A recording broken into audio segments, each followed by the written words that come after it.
Shalom et bienvenue sur Vidéo Tabernacle. Nous vous saluons dans le nom du Seigneur et Sauveur Jésus-Christ. Nous sommes aujourd'hui dans l'émission Nos expériences et nous avons pour cette émission reçu l'honneur du pasteur Purviance Mavungu de Zoé Tabernacle de Paris. Ici, nous sommes avec lui. Que Dieu bénisse, pasteur Purviance. Que Dieu bénisse, frère Jules.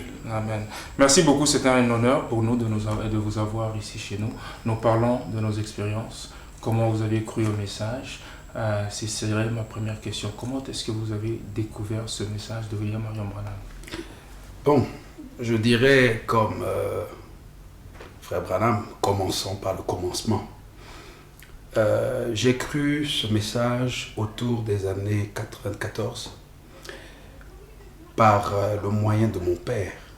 Parce que juste avant que l'on vienne dans le message, nous étions dans une église dénominationnelle où donc mon père était prédicateur. Et un bon jour, il a eu à croiser des amis d'enfance qui, eux, étaient déjà dans le message. Voilà comment est-ce qu'ils vont lui présenter le prophète, vont lui présenter le message. Et de temps en temps, il va commencer à ramener les bandes à la maison. Et de temps en temps, il écoutait, ainsi de suite. Bon, jusqu'à ce qu'un jour, par la grâce de Dieu, nous sortirons donc de la dénomination pour aller dans l'église de son ami.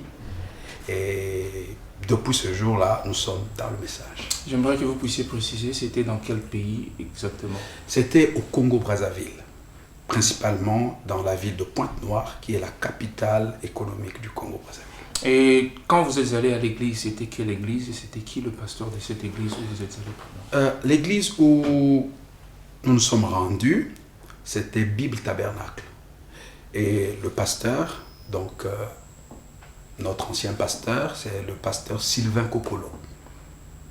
Quand vous êtes allé là-bas en 1994, est-ce que c'était votre révélation personnelle ou bien c'était quelque chose de famille et que vous aviez suivi la famille? Est-ce qu'en ce temps-là, qu'est-ce que vous compreniez exactement du message? Bon, ce qui est vrai, c'est que depuis mon tout jeune âge, j'avais un enthousiasme pour les choses de Dieu. Et j'avais tellement foi dans mon père, j'ai tellement foi dans mon père, que j'étais convaincu qu'il ne pouvait pas nous mettre dans une voie qui était incorrecte. Donc du coup, en écoutant les bandes du prophète à la maison, il y a quelque chose qui a commencé à tiquer, que là c'est la vérité.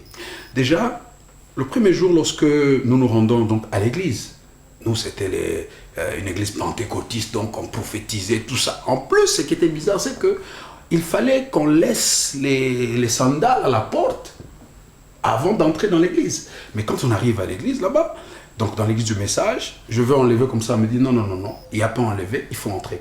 Et quand je suis entré, je me rappelle le premier cantique que j'ai écouté, c'était Je vais à la terre promise, le grand jour s'est levé. Cela a commencé vraiment à me marquer.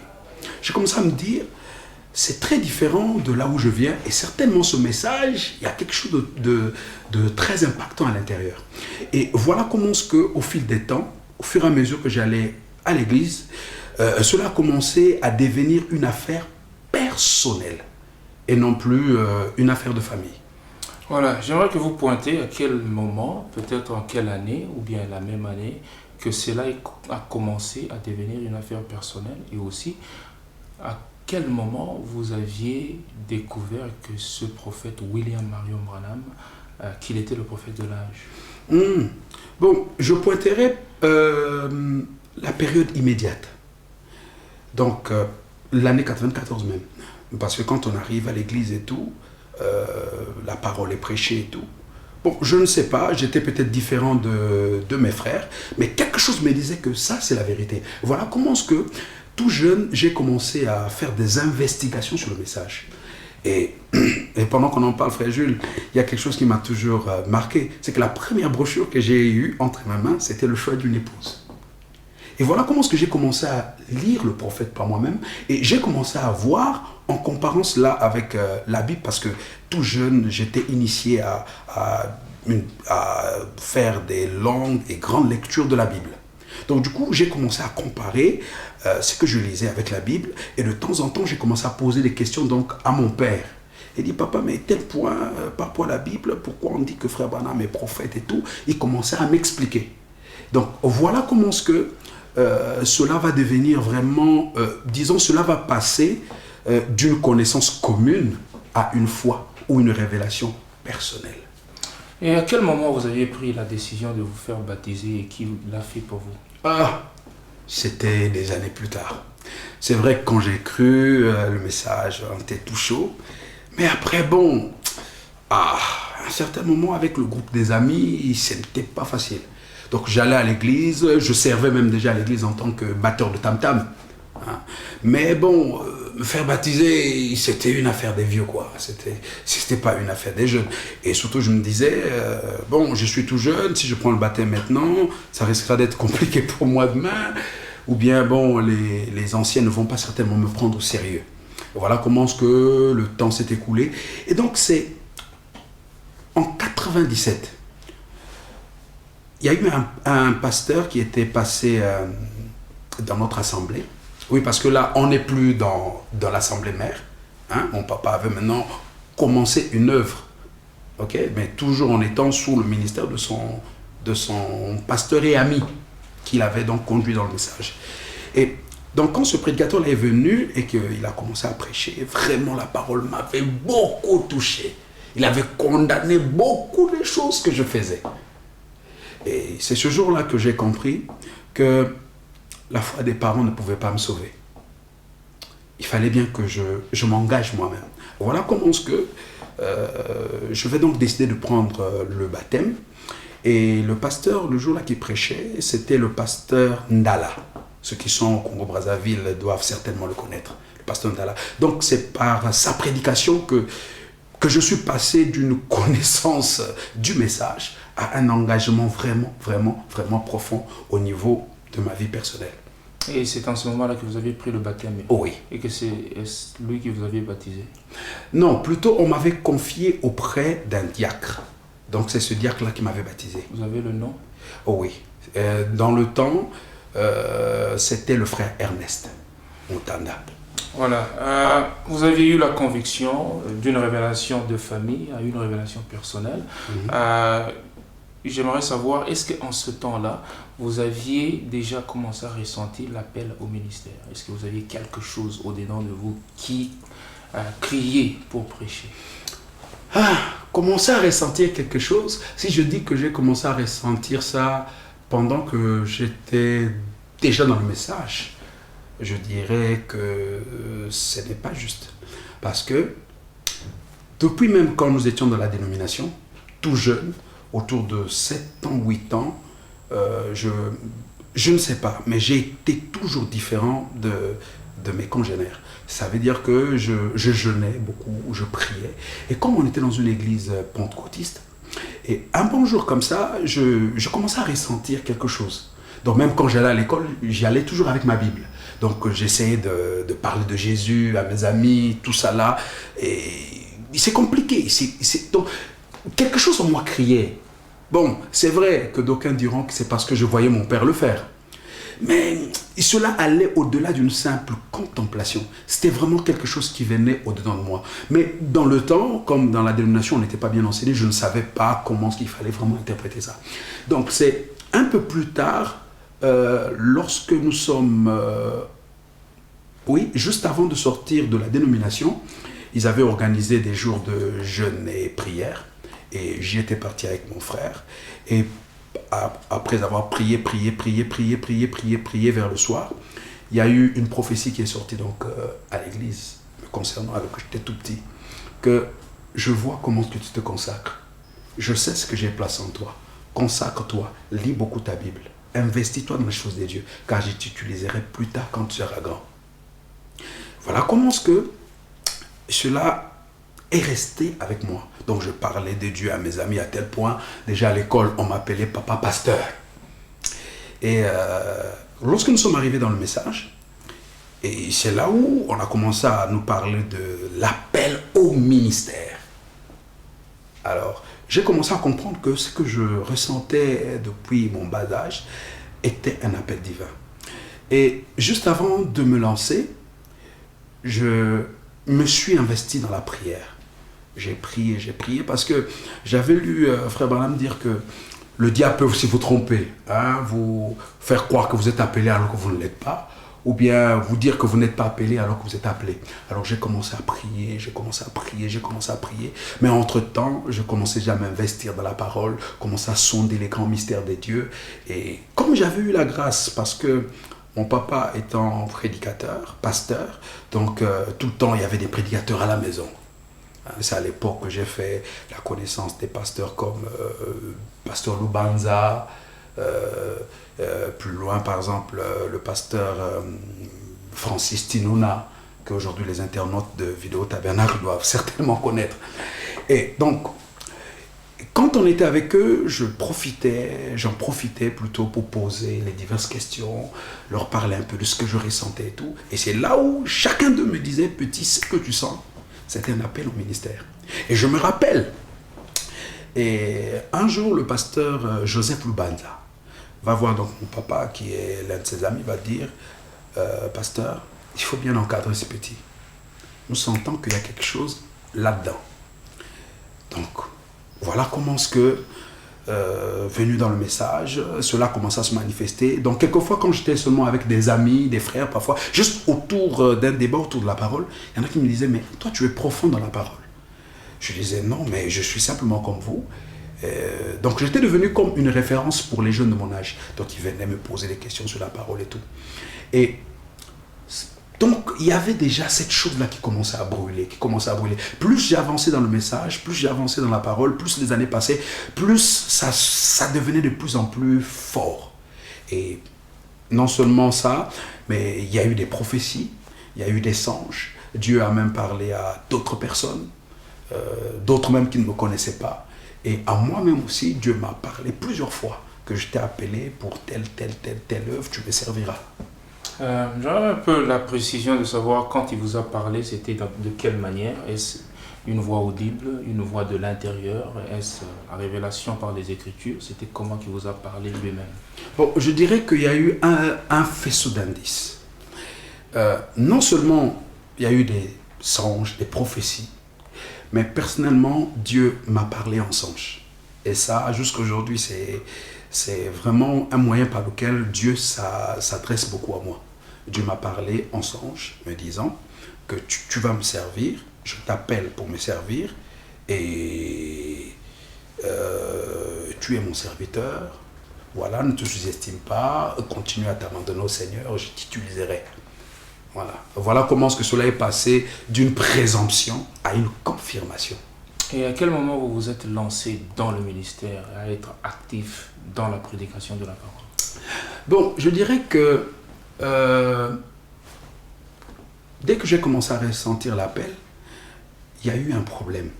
C'est que dans notre assemblée, dans mon assemblée mère, donc les yeux du jugement tabernacle à Pointe-Noire. C'est celle de votre papa? Ah oui, c'est là où il est officier en tant que pasteur. Donc, il y avait un petit souci. C'est que moi, étant le fils du pasteur, il y avait un bruit qui courait que si je prêchais, ça sera peut-être le papa qui serait en train de préparer la relève. Il faudrait que le bien, soi-disant, entre guillemets, de famille, passe de père en fils, ce qui n'était pas correct.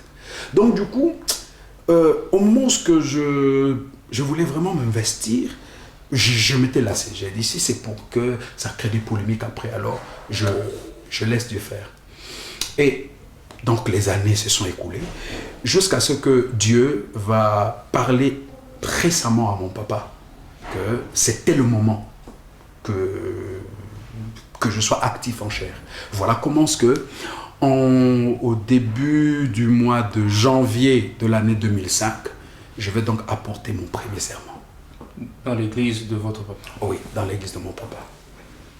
Ok, et à partir de de ce moment-là, vous aviez évolué toujours dans l'église de votre papa. Oui, à partir de ce moment-là, j'ai commencé à prêcher. Et après avoir obtenu mon baccalauréat, il était impératif que je change de ville. Donc je suis parti de Pointe-Noire pour Brazzaville, là où il y a, je dirais, la seule université.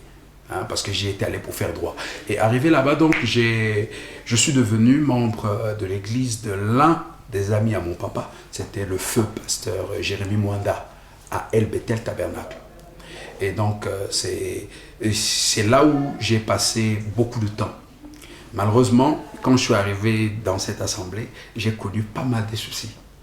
Parce que quand je suis arrivé, j'étais tout jeune encore et j'étais étudiant. Et le pasteur qui était là, Aven Davis, m'a dit, je sais que tu as quelque chose, mais moi je ne cède pas ma chair aux étudiants. Finis d'abord les études et puis on verra le reste après. Donc voilà comment est-ce que j'étais obligé pour prêcher de venir à Pointe-Noire. J'en profitais lorsqu'il y avait des vacances et tout. Je venais à Pointe-Noire, donc dans mon assemblée mère, et je prêchais. Maintenant, au niveau de Brazzaville, jusque là, parce que là, on se trouve principalement en année 2000, en l'an 2006, je n'étais pas connu. Sauf que j'exerçais quand même là-bas en tant que conducteur de chant et pianiste. Et un bon jour comme ça, il y a un prédicateur qui va donc, connaissant mon papa, connaissant que j'étais ministre, il va donc m'inviter pour que j'aille prêcher dans son assemblée. Du coup, je suis allé voir le pasteur sous lequel j'étais à Brazzaville pour lui dire, pasteur, il y a tel prédicateur qui m'a invité, est-ce que je peux? Il a dit, oh, que tu peux partir, il n'y a pas de problème. Voilà comment je vais prêcher là-bas et il va y avoir des échos positifs.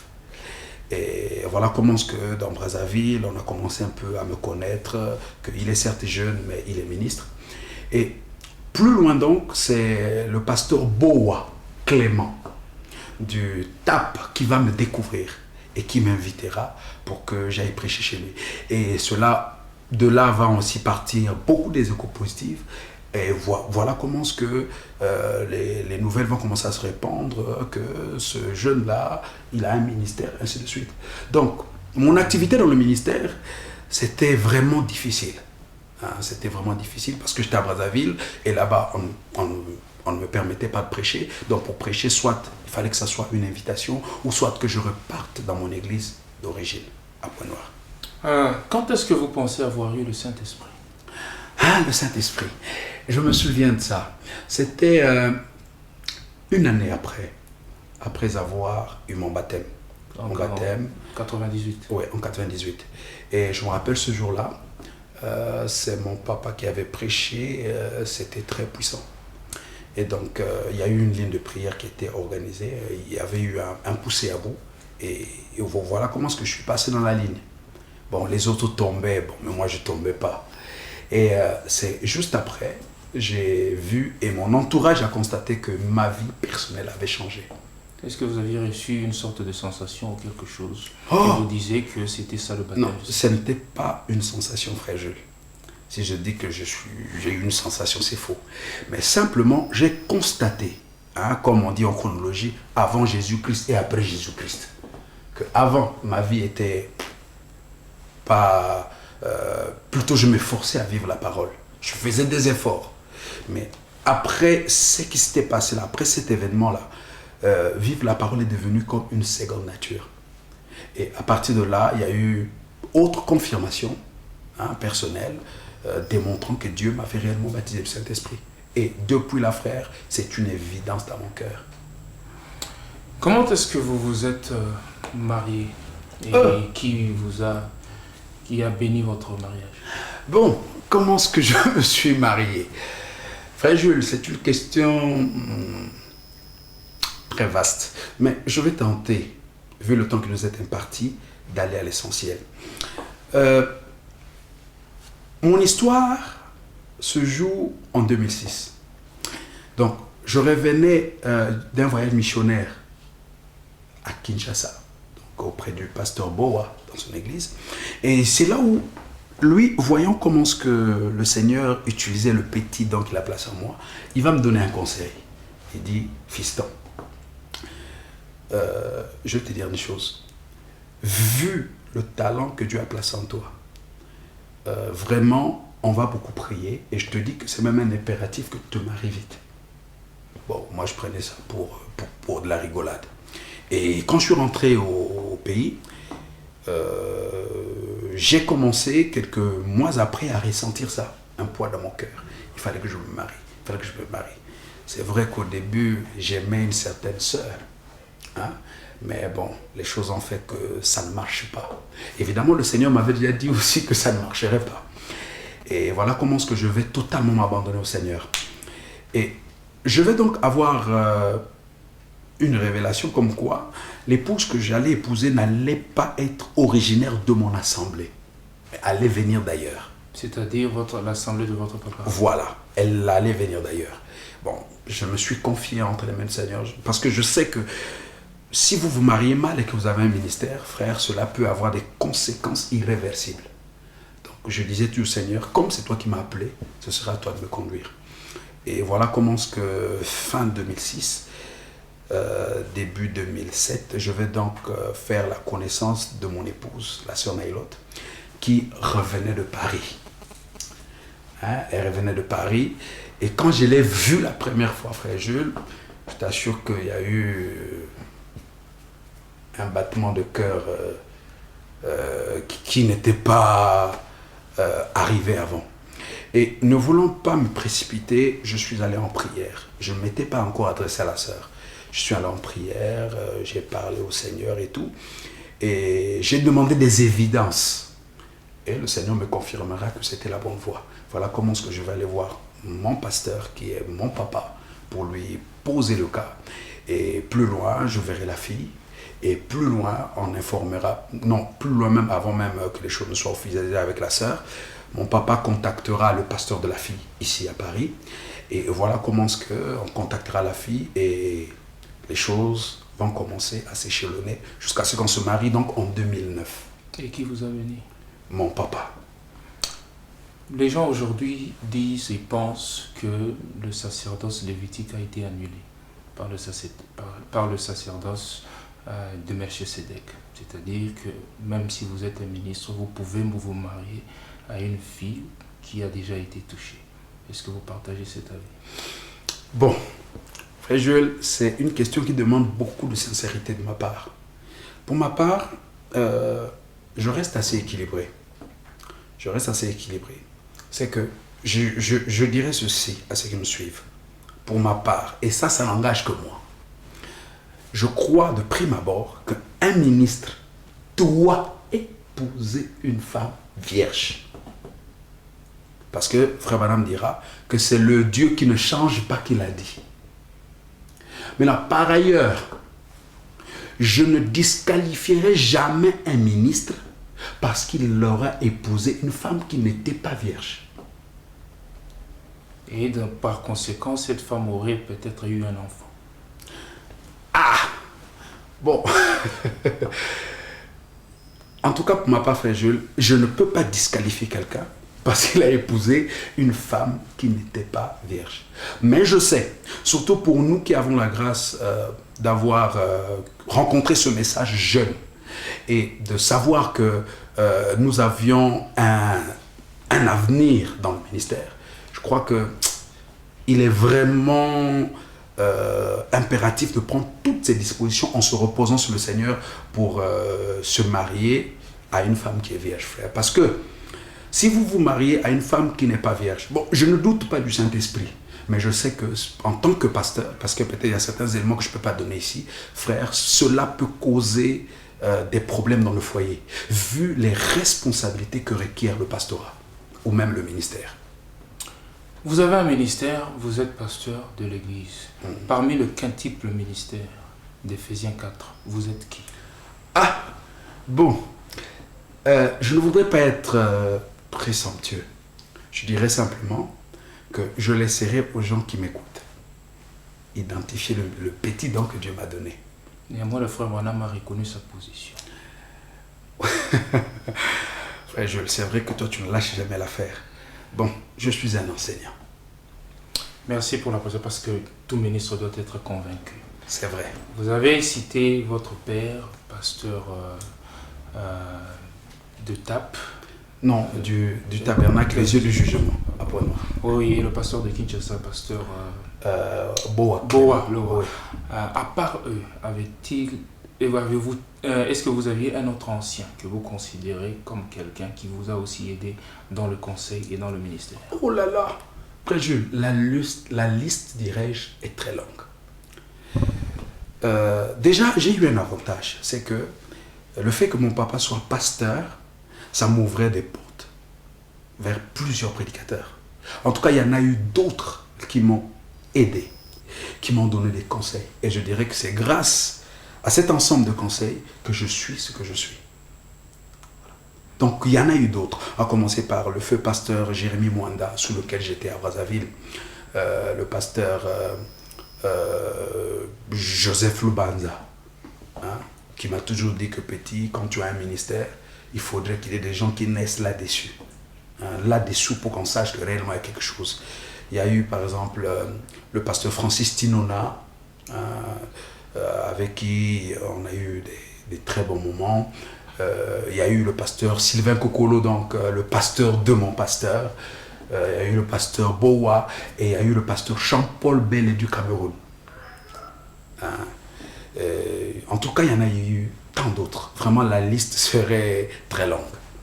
Comment est-ce que vous avez commencé l'église à Paris, en France, ici, dans quelle année? Bon, je dirais que, juste pour faire une brèche, c'est que juste avant que je vienne ici, en France, juste avant mon mariage, non, plutôt après mon mariage, quelques temps après, j'ai été voté co-pasteur de mon assemblée là-bas, donc comme étant associé de mon père et pasteur dans l'église mère. Et bon, mon épouse, elle est française. Donc du coup, moi, vu les conditions dans lesquelles je vivais là-bas au pays, moi, je ne pensais plus jamais venir ici en France. Parce que j'avais voulu venir ici pour le compte des études, mais ça n'avait pas abouti. Donc du coup, elle était ici, elle disait non, il faut que tu viennes en France, et ainsi de suite. Moi, je disais, moi, je reste ici, j'ai mon église, je suis bien. Et voilà comment... Elle est née ici? Non, elle a grandi, elle est née au Congo, mais vraiment, elle a passé la majeure partie de sa vie ici en France. Donc, on me dira, non, non, il faut que tu viennes et tout. Et moi, dans ma tête, je me disais, je vais seulement aller en France, juste faire mes papiers, et je vais rentrer au pays avec mon épouse, comme ça, de temps en temps, je pourrais partir. Mais non, il s'avère que quelques années avant même que je rencontre mon épouse, il y avait eu des prophéties dans notre assemblée disant que le Seigneur allait m'utiliser dans un pays étranger, principalement en Europe. Plus loin, la précision viendra, on précisera en France. Que là-bas, tu auras un peuple que tu conduiras. Ah, mais je disais, moi là, je vais aller en France, pas quelle magie.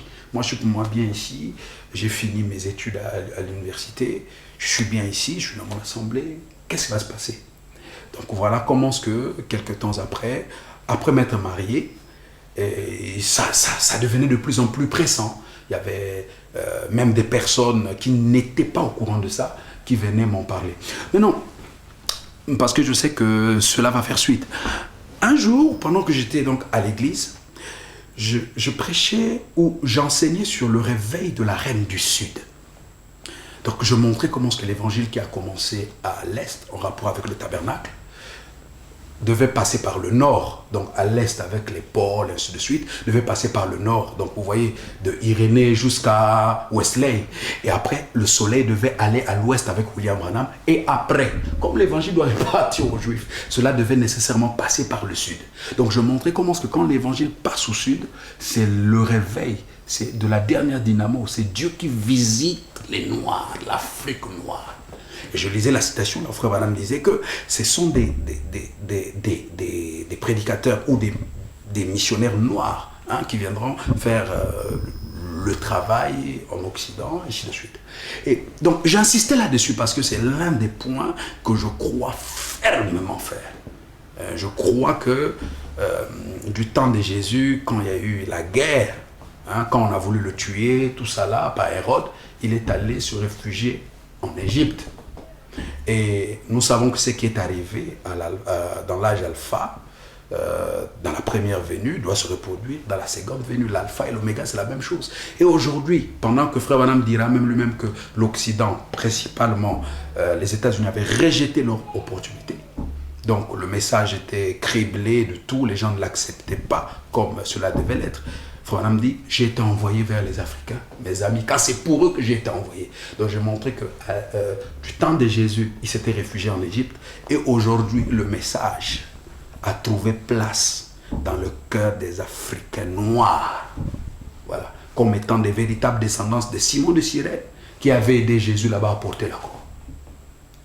Et quand j'insistais là-dessus, pour montrer que point n'est besoin d'avoir des complexes à l'égard de nos frères européens, ainsi de suite, disons, quand Dieu a appelé, chacun de nous à son tour. Montrons que s'il n'y a pas eu des messagers blancs, des messagers noirs tout au long des âges, parce que Dieu était en train de visiter l'Est et le Nord. Hein? Et après, Dieu a visité l'Ouest. Voilà. Et nous, aujourd'hui, Dieu nous utilise comme étant des auxiliaires, comme étant la continuité du ministère de William Branham. Donc ce jour-là, pendant que je prêchais, juste à la fin, il y avait une forte onction dans la salle, et il y a eu une prophétie dans la salle qui a dit que je vais t'envoyer en Occident, et là-bas tu conduiras mon peuple. Voilà comment ce que, quelques temps après, je me disais, bon, si c'est Dieu qui l'a dit, il est dans l'obligation de l'accomplir. Je n'ai pas forcé les choses. Et quand je me suis marié et tout, et les événements vont faire que en début 2010, que je vienne ici en France. Et quand j'arrive en France, frère Jules, là je vais user beaucoup de sagesse parce que j'évite la polémique. Quand je suis arrivé, j'ai commencé à prêcher dans pas mal d'assemblées. Parce que déjà, pour dire qu'il y avait un prédicateur là-bas qui avait beaucoup de connaissances ici, c'est le pasteur Lifoko du ciel. Donc, juste avant que je vienne, il m'avait donné une lettre de recommandation. Il m'avait dit, ah, j'ai beaucoup de connaissances, tu vas aller en France, il faut aller voir le pasteur Mouya, il faut aller voir le pasteur Robert Ndaï, il faut aller voir le pasteur Arthur. Voilà comment c'est quand j'arrive ici, j'ai commencé à prêcher dans la plupart des assemblées. J'ai prêché à la pierre angulaire tabernacle du révérend pasteur Roger Vimalin. J'ai prêché à Roc Séculaire pendant plus d'un mois. J'ai prêché à Orléans chez le pasteur Arthur. J'ai même prêché chez le pasteur Lamarche. Et quand je suis arrivé, frère Jules, Dieu m'est témoin, je n'avais pas l'intention de commencer une église. Déjà quand j'arrive, je peux dire que j'avais oublié tout ce qui était à faire, de faire l'église, tout ça, parce que moi, je me disais, je suis venu, après, il me faudra rentrer. Donc, quand j'arrive, j'étais hébergé dans ma belle famille. Et du coup, le temps de faire mes papiers et tout. Et arrivé au mois de juillet, j'ai commencé à ressentir quelque chose dans mon cœur.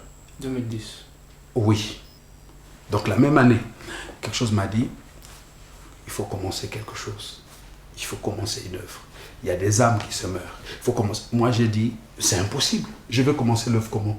Je n'ai pas de travail, je n'ai même pas d'attache ici. Je vais commencer ici, là. Chez nous, au pays, tu te mets dans la rue, tu dis, Yeshua ma l'âme. Donc, Jésus-Christ est bon. Et là, les gens viennent. Mais, quand vous arrivez ici, vous n'avez pas le droit de faire du bruit, tout ça. Je disais, mais je vais commencer à évangéliser comment? Et voilà comment ce que j'ai dit au Seigneur, Seigneur, si telle est ta volonté, il faudrait que tu m'ouvres une porte. Et plus loin, le Seigneur va m'ouvrir une porte vers décembre 2010. Je vais donc rencontrer un groupe de pentecôtistes. C'est une sœur qui était avec ses frères. Et j'ai commencé donc à leur parler du message. Et ils avaient déjà entendu parler du message quelque part. Mais ils ont remarqué que ma manière d'aborder les Saintes Écritures était un peu plus particulière. Voilà comment est-ce que cette personne-là, l'une des sœurs dans ce groupe-là, va me demander de la baptiser. Voilà comment est-ce que je vais la baptiser. Et donc en février 2011,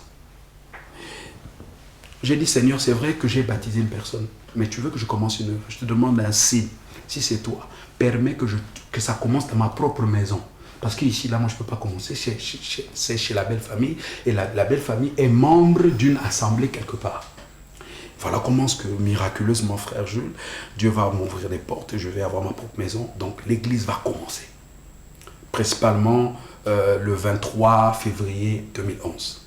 Et quand je commence l'église, juste avant même d'avoir des réunions officielles, parce qu'avant, je les exhortais seulement, je me suis efforcé d'aller voir les anciens chez lesquels j'avais prêché. Je suis allé voir, par exemple, le pasteur Arthur. Je lui ai dit, pasteur Arthur, je te considère comme étant un ancien ici, mais je t'apprends que si tu apprends qu'il y a quelqu'un qui fout du bruit dans tel quartier, c'est moi. Donc je commence une œuvre. Il a dit, ok, va de l'avant. Et frère Jules, je n'entrerai pas dans les détails. J'ai connu beaucoup de batailles. Il y a des frères qui disaient, il ne va pas réussir, il ne va pas faire ceci. Parce que quel était le problème? Quand je commence l'œuvre, c'est avec les pentecôtistes. Et des semaines après ou des jours après, il y a maintenant des bien-aimés, je ne sais pas frère, Dieu m'entend parler, qui étaient dans d'autres assemblées, qui vont décider unilatéralement de se joindre au petit groupe que j'avais. Quand les personnes viennent, moi je vérifie le motif, il est scripturaire ou pas. Et si possible, j'appelle le pasteur d'où il venait pour savoir s'ils ont eu un souci et tout. Et frère, c'est là où j'ai eu pas mal de soucis. Il y en a qui ont dit, le petit là il est mauvais, on lui a donné nos chairs, si on savait qu'il ne fallait pas qu'il vienne prêcher. Et donc depuis là frère, quand j'ai commencé à avoir dans mon groupe des gens qui venaient d'autres assemblées, ça m'a créé des ennuis. D'ailleurs jusqu'à aujourd'hui, on me parlait dernièrement que même en Belgique, il y a des gens qui m'ont collé une étiquette comme étant le voleur des brebis. Mais moi j'ai dit frère, moi je n'ai volé la brebis de personne. Déjà si quelqu'un dit qu'on a volé sa brebis, je le dis que c'est une preuve d'immaturité ministérielle. Parce que quand Dieu t'a donné une brebis, personne ne peut te la prendre. Moi j'ai dit aux gens, en arrivant ici, je n'étais pas ministre de quelqu'un. J'étais un pasteur tout fait. J'arrive ici sous la conduite de Dieu. Dieu m'a pressé, je ne voulais pas. Je commence une œuvre. J'ai dit, même si aujourd'hui, je n'ai pas le nombre que les gens ont, moi je ne m'occupe pas du nombre. Dieu m'a donné un ministère. Selon ce que Dieu m'a donné un ministère, ça ira de l'avant. Voilà comment, frère, j'ai traversé un désert. Tout, je peux dire, 90% de mes amis et prédicateurs et laïcs m'avaient lâché. Pour eux, j'étais quelqu'un qui est venu troubler la région parisienne et beaucoup de choses. Bon, des années après, j'ai continué simplement à m'attacher au Seigneur. Et 3 ans après, par la grâce de Dieu, aujourd'hui, l'Église compte plus de 120 membres. Ok. Merci beaucoup pour ces détails, ces précisions. Nous arrivons à la fin de notre émission, mais quand même une dernière question. Quel est le plus grand défi dans le ministère que vous avez rencontré? Comment vous le surmontez? Bon, je peux dire que... Bon, je parlerai plutôt de mon expérience ici en France, je dirais. Le plus grand défi que j'ai rencontré ici, frère, c'est l'incrédulité des Occidentaux. En tout cas, prendre un occidental. Parce qu'aujourd'hui, à la majorité de nos assemblées, on a des frères qui ont déjà été convertis au pays. Mais prendre quelqu'un qui est né ici, qui a grandi ici, l'amener jusqu'à devenir l'image du message de Malachie 4. Frère, ça a été... Et jusqu'alors, frère, c'est compliqué. Mais par la grâce de Dieu, on atteint le but de temps en temps. Merci beaucoup, pasteur Purviance Mavungu. Est-ce que vous avez un mot de la fin ou quelque chose que vous pensez que nous n'avons pas couvert avant de fermer l'émission? Je dirais simplement que, bon, c'est peut-être un conseil que je pourrais donner à ceux qui viendront après moi. Voilà. Je dirais simplement, les bien-aimés, la France, l'Europe, l'Afrique n'appartient à personne. Donc si Dieu vous dit de faire quelque chose, vous êtes convaincu que c'est Dieu, allez-y de l'avant. Peu importe les obstacles, il confirmera. Et n'oubliez pas que le langage des résultats parle mieux.